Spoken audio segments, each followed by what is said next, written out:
পাগলের মতন কি বলে আসলি তুই? পাগলের মতো না দাদা, বাস থেকে নেমে বাড়িতে আসার পথেই ঘটনাটা ঘটে গেল দাদা।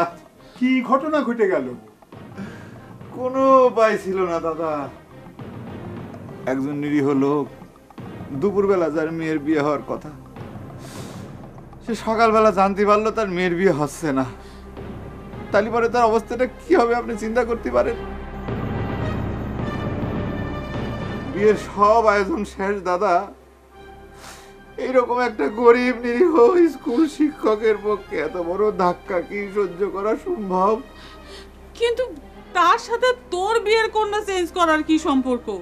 আম্মা, যে ছেলের সাথে ইনায়েত মাস্টারের মেয়ের বিয়ে হওয়ার কথা ছিল, বিয়ের আগের রাত্রিরে সেই ছেলের দাদার স্বপনে তিনার পীর এসে বলে গেছেন।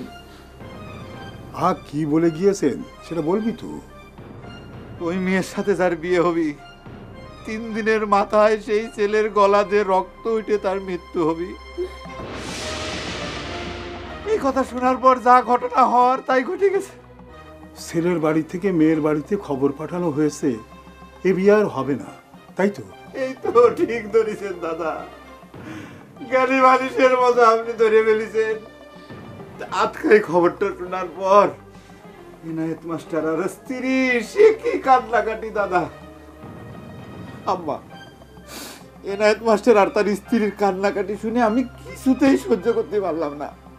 শেষে তাদের কাছে যাই আমি কলাম, আপনারা থামেন, ধৈর্য ধরেন, আপনি ঘরে মেয়েরা আমি বিয়ে করব।